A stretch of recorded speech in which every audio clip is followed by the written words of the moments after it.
Isekai anime की एक मस्त बात यह है कि अपने दुनिया का एक बंदा जैसे कि साटो उर्फ Suzuki workaholic 29 year old single dude जो कि हर दिन सिंसियरली ऑनेस्टली काम पे आता है, 20-30 घंटे काम करता है और थोड़ी सी रेस्ट करके फिर से काम करता है।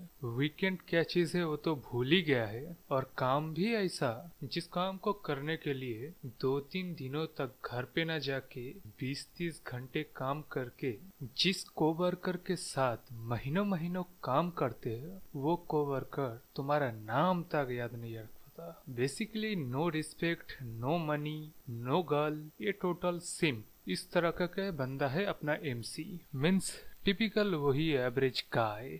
सुजुकी एक प्रोग्रामर है जो कि गेम डेवलप करता है, गेम्स के अंदर बग फिक्स करता है और उसके साथ चेक करता है ठीक से हुआ है या नहीं। और चेक करने के लिए साटो नाम से एक टेस्ट कैरेक्टर यूज करता है। तो जब सुजुकी डेथ मैच से पहले दो गेम को डेवलप करके जब थोड़ी सी नींद लेने जाते हैं तभी बूम एंड मैजिक हैपन। तो सुजुकी जब अपने आंखें खोलता है तब खुद को अपने यंगर सेल्फ में पाता है और किसी कैनियन जैसे अजीब जगह पे खुद को पाता है। इस जगह को देखने के तुरंत बाद ही सुजुकी को पता चल गया था कि वो वही गेम के अंदर है जिस दो गेम को वो डेवलप कर रहा था। पर सुजुकी खुद को शांत करके खुद को ही बोलता है कि अपने यंगर सेल्फ के बारे में सपना आना आम सी बात है और पूरा दिन गेम डेवलप करते होंगे तो ही गेम का ही सपना आ रहा है। ऑल्दो दिखने में ये प्रीटी रियलिस्टिक लग रहा है, सुजुकी खुद को कन्विंस करता है कि ये कोई ड्रीम है, कि ये इंटरफेस, ये मैप, ये वेपन्स, ये सब सुजुकी का आइडिया था।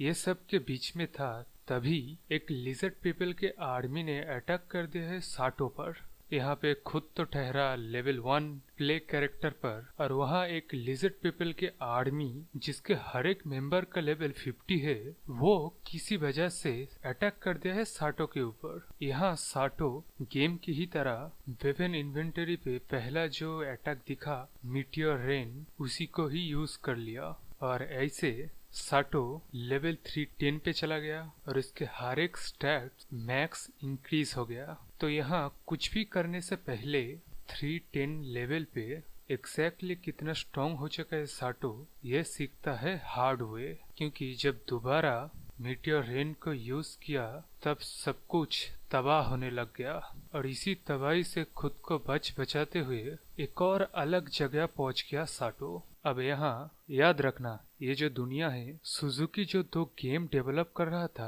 बिल्कुल वैसा ही है। किसी तरह बच के न्यू जगह पे पहुंच के थोड़ा बैठा, पानी वानी पिया और इस दुनिया के लोगों से घुलने मिलने के लिए अपने स्टोरेज से कपड़े पहन लिए। रात में कैंप लगा के क्या स्किल है क्या स्टैट्स है ठीक से देख के सुकून की एक नींद लेके जो कि सुजुकी के नसीब में नहीं होता था, सुबह होते ही इस नई दुनिया को एक्सप्लोर करने निकल गया साटो। और मैन एक फैंटेसी वर्ल्ड में जहाँ तुम्हारा लेवल और सारे स्टैट्स मैक्स है, दुनिया की खूबसूरती अलग से दिखाई देती है। I mean river, flower, grass, completely different kind of animals, ये सब कुछ एक 20-30 घंटे काम करने वाले ऑफिस वर्कर को एक सपने की ही तरह लगेगा। इस वर्ल्ड में पहली चीज जो ह्यूमन सिविलाइजेशन की बनाई हुई एक चीज जिसका नाम है वॉरियर्स फोर्ट नजर आती है और उसी के साथ अपने मैप में उस जगह से सबसे करीबी सिटी सेल्यू सिटी है।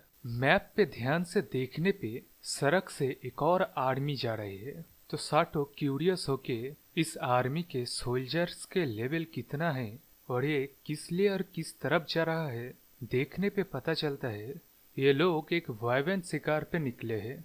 तो साटो वाइवन को देखने के लिए एक ऊंची छलांग लगाता है, तभी पीछे से वाइवन साटो के ऊपर अटैक कर देता है। तब साटो वाइवन पे पत्थर फेंक के मार, वहीं पे साटो की ताकत देख के वाइवन भागने लगता है उस तरफ जिस तरफ ये आर्मी है। साटो बीइंग अ गुड गाय उस आर्मी के मदद के लिए जाता है। वहीं पे पता चलता है कि इस दुनिया का लैंग्वेज अलग है जिसको जल्दी ही साटो अपने स्किल की मदद से सॉल्व कर देता है। पर सोल्जर का लेवल बहुत कम है यहाँ का, पर मैजिशियंस मिलके वाइवेन का अच्छी तरह से शिकार कर रहा है। इसी में सीना नाम की एक मैजिशियन सोल्जर अपने स्पेल और वाइवेन की पंख की हवाओं के झटके से बहुत ऊंचा उछल जाता है। तभी हमारा साटो आके उस सोल्जर की जान बचाता है। इस सोल्जर का नाम जीना है। साटो खुद को इंट्रोड्यूस करता है और बदले में जीना अपने बारे में कुछ ज्यादा ही बता देते हैं। लाइक हर एज एंड सी सिंगल। मन में लड्डू फूटने से पहले ही एक तीर आके साटो का ध्यान खींच लेता है और ये तीर लिलियोने और इलियोना की तरफ से चला था और पूछताछ करने लगता है कि साटो कौन है, कहाँ से आया है, क्या करता है। यहाँ पे साटो अपना कुछ स्किल इस्तेमाल करता है, ट्रिकरी एंड परसुएजन। इसके मदद से उन लोगों के दोस्त बन के वहाँ का अपना एक आईडी बनवा लेता है वॉरियर फोर्स से। रास्ते में जाते हुए इस दुनिया के कुछ इंफॉर्मेशन लेता है, लाइक क्या क्या रूल्स है, कौन सी चीजें नॉर्मल कल्चर है यहाँ का। और मैप पे देखने पे तो पता चल ही जाता है कि यहाँ का 80% पीपल नॉर्मल सिटीजन है और 20% स्लेव्स है, और वो सब में से कुछ डमी ह्यूमन है और एक एल्फ भी रहता है यहाँ पे, और एक किसी तरह का मैजिकल क्रीचर है। साटो के लिए अभी तक सब कुछ स्मूथली चल रहा है। रहने के लिए एक जगह का पता भी चल गया और अपने बारे में कुछ इन्फॉर्मेशन भी मिला। अभी जो साटो अपने यंगर सेल्फ के बॉडी में है उसकी एग्जैक्ट एज 15 ईयर है, और इस दुनिया में 15 इयर्स होने का मतलब आप एक अडल्ट है। और आप जहाँ भी जाओ, अगर आपका वीजा एक्सपायर हो गया है और आप पे नहीं कर सकते तो आपको स्लेव बना दिया जाएगा। साटो अभी जिस जगह पे रह रहा है उसका नाम है गेट इन, और यहाँ का खाना रियली ग्रेट है।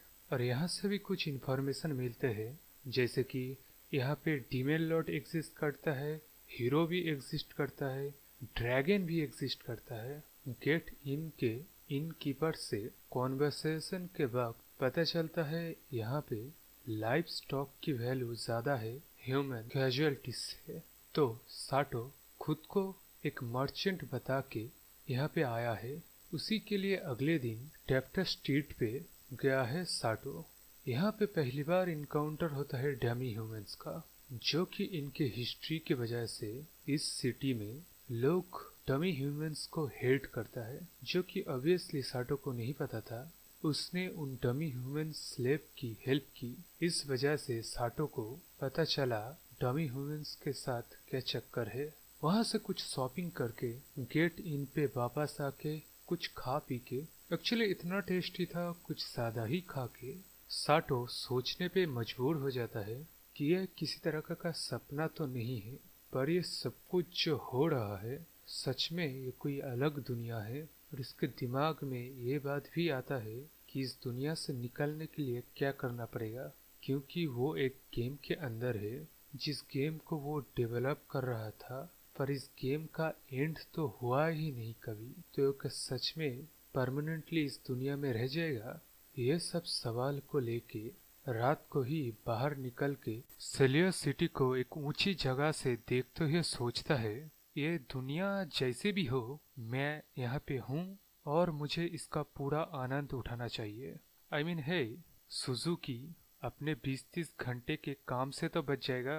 एक नई दुनिया में खुद के यंगर सेल्फ के बॉडी में मजा नहीं करेगा तो क्या करेगा। तो अगले दिन की सुबह को जीना मरियंटेल सेल्यू सिटी की सैर कराने की बात कहता है साटो को, और यहाँ पे सैर करते हुए उस सिटी की कुछ फेमस स्ट्रीट फूड खाते हुए और घूमते हुए एक पॉइंट पे साटो को पता चलता है यहाँ पे मैजिक को इस्तेमाल किया जाता है जिंदगी को आसान बनाने के लिए भी।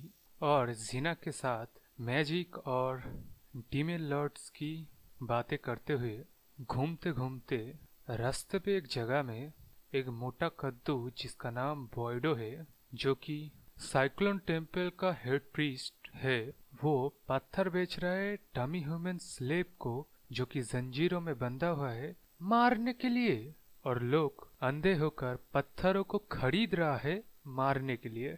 यहाँ जीना जल्दी जाके प्रोटेक्ट करता है उन डमी ह्यूमंस को, और साटो कामली एनालाइज करता है सिचुएशन को और एक एक करके जिसने भी ये बिजनेस शुरू किया है उन लोगों को एक्सपोज करता है।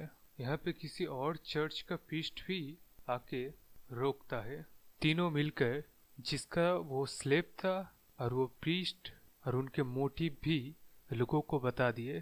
तभी स्लेब के मास्टर जिसका नाम आर्स है उसके शरीर को फाड़ के उसके अंदर से एक डीमन निकल के उसी जगह को एक डंजन में बदल देता है उसके मास्टर की ताकत को बढ़ाने के लिए। वहाँ पे आए हुए जीना के साथ सोल्जर्स, साटो, कुछ लोग और वो प्रीस्ट को उस डंजन के अलग अलग जगह पे फैला देता है। यहाँ पे साटो के साथ वो 3 स्लेव है। तो अब साटो का मिशन है सबको बचा के उस डीमन को मार के इस डंजन से निकलना। अभी साटो उन स्लेव्स को खाना वाना दे के तैयार करके मैप में देख के कौन किधर है उस जगह से निकल जाता है बाकियों को बचाने के लिए। रास्ते में कुछ मॉन्स्टर को मार के उसके शरीर के हड्डी से एक भाला बना के लीसा को देता है। उन तीनों के एबिलिटीज को उन तीनों को बता के और एक एक हथियार दे के चलने लगते हैं। रास्ते में जाते हुए उन तीनों के लेवल को बढ़ाने के लिए लड़ना सिखाता है यहाँ पे सरवाइव के लिए। और स्मूथली उन तीनों का लेवल बढ़ने लगता है और साटो आगे बढ़ने लगता है। रास्ते में किसी तरह के कुकून के अंदर कुछ लोगों को रेस्क्यू करने के बाद लड़ाई की आवाज आ रही थी जिस तरफ उस तरफ कुछ सैनिकों के ऊपर स्लाइम ने हमला बोल दिया था। उन स्लाइम को मारते कैसे है सैनिकों को बता के जीना को रेस्क्यू करके इस डंजन से निकलने की तैयारी कर ही रहा था कि तभी वही डीमन आके कोई स्पेल इस्तेमाल करता है सबके ऊपर जिससे वो आपस में ही लड़ने लगता है। पर जो ताकतवर मैजिक यूजर है उनके ऊपर ज्यादा इफेक्ट नहीं पड़ता तो वो खुद को सिर्फ डिफेंड करने लगता है। तभी साटो को एक बीस्ट खींच के किसी और ही जगह पे लेके जाता है। वहीं पे उस बीस्ट को मार के साटो अपनी आइडेंटिटी को छुपा के उस डीमन को मारने के लिए आ जाता है। तभी वो डीमन अपनी कमजोरी को देख के अपने मास्टर को समन करता है जो कि उससे बहुत ज्यादा ताकतवर है। एक हाई लेवल का डीमन लॉर्ड है जिसके ऊपर आर्म से कोई स्पेल काम नहीं करेगा। उसके ऊपर से वो लगातार अटैक कर रहा था और साटो पहले मैजिक सॉर्ड इस्तेमाल करता है, उसके बाद मैजिक गन, उसके बाद एक मैजिक स्टाफ से एक मैसिव फायरवॉल यूज करता है जो कि साटो के लिए एक बेस लेवल मैजिक है पर उस स्टाफ से बहुत ताकतवर बन जाता है। तो दोबारा वही स्पेल इस्तेमाल करके एक और नए होली सॉर्ड से उस डीमन का काम तमाम कर देता है। उसके बाद लोगों को रेस्क्यू करने के बाद साटो ऑफिशियली उन 3 लड़कियों को अपना स्लेव बना लेता है। उसके साथ 2 और स्लेव ले लेता है। उसका वजह उन 2 स्लेव्स में से एक जापान से री इनकारनेट हुआ है इस दुनिया में। सो ऑब्वियसली साटो पूछताछ करने के लिए रख लेता है। उन सब के साथ रास्ते में जाते हुए कुछ और भी बात पता चलता है लाइक स्लेव को यहाँ किस तरह से ट्रीट किया जाता है जो कि ऑब्वियसली हॉरेबल है। तो साटो उनको एक अच्छे से रेस्टोरेंट में ले जाके खाना खिलाता है और उन लोगों के लिए कुछ नए कपड़े की बंदोबस्त भी करता है। उसके बाद गेट इन पे जाके रात में वो जो स्लेव लड़की जो कि जापान से इस दुनिया में री इनकारनेट हुआ है उससे कुछ इंटरेस्टिंग इंफॉर्मेशन भी जानता है लाइक हमारे दुनिया से उस दुनिया में जाने के लिए किस किस तरीका का इस्तेमाल किया जा सकता है। बेसिकली 2 ही तरीका होता है, एक तो है हीरो समनिंग और दूसरा है री इनकारनेट होना। इसके लिए आपको इस दुनिया में मरना पड़ेगा तब उस दुनिया में आप री इनकारनेट हो सकते हो। और हीरो समनिंग में आप जस्ट इस दुनिया में समन हो जाते हो एज इट इज, यानी कि आपकी उम्र, कपड़े वगैरह सब कुछ सेम रहता है। पर अजीब बात तो यह है साटो के लिए ये दोनों में से एक भी रूल अप्लाई नहीं होता। ना ही साटो के पास पहले से मैक्स्ड आउट स्टेट्स था और वो री इनकारनेट तो नहीं हुआ है। तो साटो इस दुनिया में आने के पीछे क्या राज है अभी तक पता नहीं चला। पर एक और इंटरेस्टिंग इन्फॉर्मेशन ये मिला कि इस दुनिया में गॉड भी एग्जिस्ट करता है। तो अगले दिन सुबह जीना आके साटो के बिस्तर में एक इंटरेस्टिंग नज़ारा देख के रूठ के जाने ही लगता है कि तभी साटो किसी तरह जीना को मना लेता है। और जैसे कि इस सिटी में डमी ह्यूमंस को अच्छे नज़रों से देखा नहीं जाता है, तो साटो कहीं और शिफ्ट होने के लिए ऑड जॉब नाम की एक जगह पे जाता है। पर कुछ ही देर के बाद उस सिटी पे फैंग एंड नाम के मॉन्स्टर चींटियों के ग्रुप ने अटैक कर दिया था। तभी साटो अपने साथियों के साथ लोगों को बचाने लग जाता है और उन चींटियों को मार के लोगों को बचा भी लेता है। इसी तरह साटो का एडवेंचर चलता ही रहेगा। तो मेरे चैनल को सब्सक्राइब कर लीजिए इस तरह के वीडियो देखने के लिए। लाइक एंड शेयर तो ज़रूर से करना और कमेंट करके बताना कैसा लगा।